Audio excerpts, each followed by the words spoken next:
ರಾಜ್ಯದೊಳಗೆ ಅತ್ಯಂತ ಪ್ರಬಲ ಸಚಿವರದಾರು, ಬಹುಶಃ ಇಂದಿನ ನಾಳೆ ಮುಂದಿನ ಮುಖ್ಯಮಂತ್ರಿ ಆಗುವಂಥ ಸಚಿವರುಗಳದಾರು. ಒಂದು ವೇಳೆ ನಮ್ಮ ತಾಲೂಕಿಗೆ ಅವರಿಂದ ಹೊಸ ಜಿಲ್ಲಾ ರಚನೆ ಆಗುವಂತ ಒಂದು ದೊಡ್ಡ ಅಭಿಲಾಷೆ ಆಸೆ ನಮ್ದೈತಿ. ಮತ್ತು ಅವ್ರಿಗೆ ಇಷ್ಟು ವರ್ಷ ಇದ್ದಾಗ ಅವಾಗ ಆಗಲಿಲ್ಲ, ಮುಂದೆ ಯಾವಾಗ ಆಗೋದು ನಮ್ಮ ಜಿಲ್ಲೆ. ಅದಕ್ಕೆ ಇನ್ನೊಮ್ಮೆ ತಮ್ಮ ಮುಖಾಂತರ ನನ್ನ ಮಾನ್ಯ ಶ್ರೀ ಸತೀಶ್ ಜಾರಕಿಹೊಳಿ ಅವ್ರನ್ನ, ಇನ್ನೊಬ್ಬ ಸಚಿವ ಶ್ರೀಮತಿ ಲಕ್ಷ್ಮೀ ಹೆಬ್ಬಾಳ್ಕರ್ ಅವ್ರನ್ನ ಬಹಳ ಒತ್ತಾಯಪೂರ್ವಕವಾಗಿ ಮನವಿ ಮಾಡ್ಕೊತೀವಿ. ನಿಮ್ಮ ಮೇಲೆ ನಮ್ದು ಆಸೆ ಐತಿ. ಅದ್ರ ಜೊತೆಗೇನೆ ನಾವು ಅನೇಕ ಜನ ಬೆಳಗಾವಿ ಜಿಲ್ಲೆ ಶಾಸಕರ ಜೊತೆಗೆ ಸೂಕ್ಷ್ಮವಾಗಿ ಮಾತಾಡಿದಾಗ ಇಲ್ಲಿ ಅವ್ರಿಗೆ ಸಚಿವರೆಲ್ಲ ಕೂಡಿಕೆಸಿಂದ ಮೀಟಿಂಗ್ ಕರೆದ್ರೆ ನಮ್ಮ ಸೂಕ್ತವಾದ ಅಭಿಪ್ರಾಯ ಹೇಳ್ತೀವಿ, ಜಿಲ್ಲಾ ಅಭಿವೃದ್ಧಿಗೆ ನಾವು ಪೂರಕವಾಗಿದ್ದೇವೆ ಅಂತ ಮಾತನ್ನು ಹೇಳ್ತಾರೆ. ಅದು ಕಾರ್ಯರೂಪಕ್ಕೆ ಬರುವಂತು.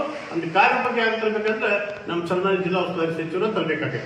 ಅದಕ್ಕೆ ತಮ್ಮ ಮುಖಾಂತರ ಮತ್ತೊಮ್ಮೆ ಕಣಕರಿಗೆ ಮನವಿ ಮಾಡ್ಕೊತೀನಿ. ದಯವಿಟ್ಟು ಸನ್ಮಾನ್ಯ ಶ್ರೀ ಸತೀಶ್ ಜಾರಕಿಹೊಳಿ ಜಿಲ್ಲಾ ಉಸ್ತುವಾರಿ ಸಚಿವರು ಅವರ ಒಂದು ಸಭೆ ಕರಿಬೇಕು. ಇನ್ನೊಬ್ಬ ಸಚಿವರಾದ ಶ್ರೀಮತಿ ಲಕ್ಷ್ಮೀ ಹೆಬ್ಬಾಳ್ಕರ್ನು ಜೊತೆಗೂಡಿಸಿ ಎಲ್ಲ ಶಾಸಕರ ಜಿಲ್ಲೆಯ ವಿಧಾನ ಪರಿಷತ್ತಿನ ಸದಸ್ಯರು, ಲೋಕಸಭಾ ಸದಸ್ಯರು ಅವರೆಲ್ಲರೂ ಒಟ್ಟಾಗಿ ಪಡೆದುಕೊಂಡಿರಿ. ಅಭಿವೃದ್ಧಿ ಪರಿಚಿಂತನೆ ನಮಗೆ ಅವಶ್ಯಕತೆ. ಬಹುಶಃ ಒಂದು ರೀತಿ ಬೆಳಗಾವಿ ಜಿಲ್ಲೆಗೆ ದೊಡ್ಡ ಅನ್ಯಾಯ ಇದೆ. ಒಂದು ವೇಳೆ ಜಿಲ್ಲಾ ವಿಭಜನೆ ಆಗಲಿಲ್ಲ ಅಂದ್ರೆ ಬೆಳಗಾವಿಯ ಜಿಲ್ಲೆಯ ಅಭಿವೃದ್ಧಿಗೆ ಇವರ ಮೂಲ ಕಾರಣಕರೇನಪ್ಪ ಅನ್ನುವಂಥ ಒಂದು ಅನುಮಾನ ನಾವು ಹುಟ್ಟಾಕ ಆಸ್ಪದ ಮಾಡಿಕೊಡ್ಬೇಡಿ. ಅದಕ್ಕೆ ಕೂಡಲೇ ನೀವು ಒಂದು ಸಭೆ ಕರೀರಿ.